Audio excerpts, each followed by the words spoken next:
Ang bangis ng pormahan, napakapugi pa. Kung motorcycle enthusiast ka, tapos magaling kang mag-alaga sa motor, hindi ka kaskasero, tatagal talaga to sa'yo. 18 months, 3,000 lang mga idol, oh.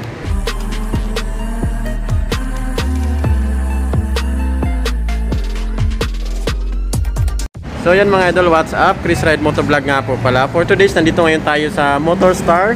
Long National Highway lang po ito ng General Santos City. Ito po yung katapat niyang building, General Santos City.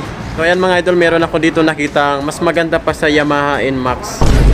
Ang bangis ng pormahan, napakapugi pa. Ayan po, wow. So ang model po nito ay Easy Ride 150 Fi. Motorstar po yan. Pero napakapugi, mas pugi pa to sa Yamaha NMAX nyo mga idol. Ayan o. Wow. Bala kong kumuha nito eh. Mas gusto ko yung kulay itim nito, mas elegant kasi yun eh.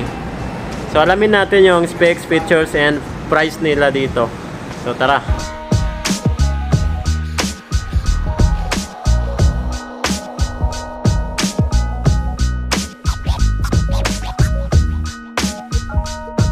So ayan, unahin natin dito sa looks niya, dito sa harapan. Grabe, ang lupit talaga ng datingan niya. So ito po yung headlight niya. Maganda po dito sa headlight niya, naka-LED na po ito. Ito po yung low beam at ito naman po yung high beam niya. Maganda pa dyan, may DRL po siya dito. Itong guhit-guhit niya dito. DRL po yan, maganda yan sa gabi. Ang astig talaga ng pormahan niya. So Motorstar po ito. So ito naman po yung windshield niya, naka-smoke, dark smoke. Kaya lang, nakabalot pa, hindi natin makita masyado. Ayan po mga idol. Yan, tingnan natin yan mamaya. Rin ang design niya dito. May pa-Y po siya dito. Laki ng front fender niya. Yan, ang ganda rin ng pagkaka-design. Sa front suspension naman po nito, naka-telescopic po siya. Medyo may kalakihan din po mga idol. Ito naman po yung sa braking system niya. Naka-hydraulic disc brake, naka-single pot piston caliper po siya. Ayan po yung design ng disc brake niya. Ang size naman po ng gulong nito, 130 by 60 and then 13 inches po yung laki ng mags niya. So same lang sa Yamaha NMAX yung laki ng mags, pero mas malaki po ito yung gulong nito kasi 130 yung size nito, 130 by 60. Ayan o, wow. Yan o, 130 po yung lapad nito, 60 naman yung nipis niya. Okay na okay. So pagdating naman sa signal light nito, nandito po sa bandang side. Yan o, naka-LED na rin po yan. Ito naman po tayo sa bandang side niya. Hindi pa po nalagay yung stepboard dito. So dito naman banda, naka-matte black po siya dito. Wala siyang masyadong design dito banda. And then dito naman naka-glossy blue. Napakaangas ng datingan niya. Yung sa tail light tsaka brake light niya. Ito po yung grab bar niya. Tapos yung design nito sa likod, yung tail light tsaka brake light nito, napaka-astig din oh. Naka-LED na rin po yan. Tapos itong signal light niya, naka-LED na rin po ito. Ayan, nakalagay naman dito, Easy Ride, yung emblem niya, and 150 Fi. Ito naman po yung back fender niya, may kalaparan din siya. Meron po siyang reflectorized dito na bilog, para kitang-kita tayo sa kalsada kahit naka-side tayo. Dating sa muffler naman nito, meron po siyang heat guard dito na napakatulis din. Sa rear suspension naman nito, naka-dual shock po ito. Yan, naka-plastic pa talaga. Meron po sa dito matte guard. Yan o. And then ito naman po yung cooling system niya. Mapapansin nyo parang naka-liquid cooled na siya. Pero naka-air cooled pa rin po ito. Yan o. Air cooled po yan. Naka-air cooled pa rin po ito. So ito naman po yung airbox niya. Ito naman po yung CVT. Maganda pa dito, meron po siyang kickstart. Meron pa siyang kickstart assist. Dito naman sa handlebar niya, nakabalot din po sa dito ng plastic, pero makapal din po yung plastic niya. And then yung datingan pa rin ng dashboard niya, itong panel gauge ay parang sa NMAX din. Ayan, meron po sa ditong passing light mga idol. Ito naman po yung high beam, low beam, turn signal light at horn niya. Ito ng horn niya. So dito naman meron po sa ditong kill switch at switch ng ilaw. So meron pa siyang switch ng ilaw dito. At electric start. Ayan, electric start. And then meron pa siyang kickstart doon.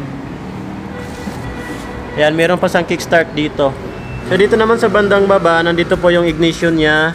Disusi pa rin po ito mga idol. Ayan o. So dito naman yung bukasan natin ng fuel sa gas. At ito naman po yung sa upuan natin. And then meron pa sa dito malaking bulsa-bulsa. At charging port. Ayan o. Pwede na po kayo dito mag-charge ng cellphone. So dito naman sa right side, meron po sa dito ang pocket pa o. Pwede natin lagyan ng cellphone. Basahan, barya-barya. Pwede dyan. So dito naman po yung gas tank nya. So ito naman po yung upuan niya. Ganda ng upuan nito, sobrang lambot oh. Wow, lambot talaga mga idol, tsaka hindi sa madulas. Malambot tapos makapal din po siya. Ayan oh. Wow, astig ah. Tingnan naman natin yung underseat compartment nito. Napakalapad at malaki rin mga idol. Kasi dito yung half face helmet. Ayan, dito medyo malalim siya dito.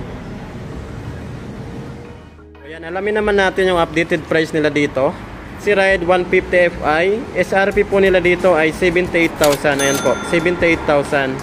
So kung magda-down po kayo ng 23,400, so ang 1 year nyo na lang po nito, sa 12 months nyo na installment nito, ayan 12 months ay 4,950. Kung 23,400 po yung down payment nyo. 50% down payment, ayan, sa 78,000, ang 40% niya na down payment ay 31,200. So mas mura rin yung monthly niya. Saka 1 year and a half na lang to. 18 months, 3,000 lang mga idol oh. 3,000 lang po yung 18 months niya kapag 31,200 yung down payment natin. So kung sa cash price, 78,000. So yun mga idol, punta na lang po kayo dito sa Motorstar General Santos City branch, along National Highway lang po ito. Yun yung katapat niyang building. Sa mga naghahanap ng magandang motor na low budget friendly, talagang ito, the best to sa inyo mga idol, Motorstar. Marami na rin yung nagpatunay na maganda yung makina nito. Motorstar Easy Ride 150 Fi. Kung motorcycle enthusiast ka, tapos magaling ka mag-alaga sa motor, hindi ka kaskasero, tatagal talaga to sa iyo. Ito yung Easy Ride 150 Fi. Talagang napakastig ng datingan niya. Tapos yung presyo niya, presyong kaibigan lang yata to. 78,000. Brand new na yan. Ayan o. Mga special features nito, naka-LED na po yung tail light, headlight, brake light, signal light, naka-LED na po lahat. Wala ka na makitang halogen bulb dito. Tapos sa instrument panel gauge nito, yan yung instrument panel gauge niya. So yun mga idol, kung may mga ipapa-inquire pa po kayo sa akin na motor, comment nyo na lang po sa comment section ng ating video. Ride safe po tayo palagi. Chris Ride Motovlog. Peace yo.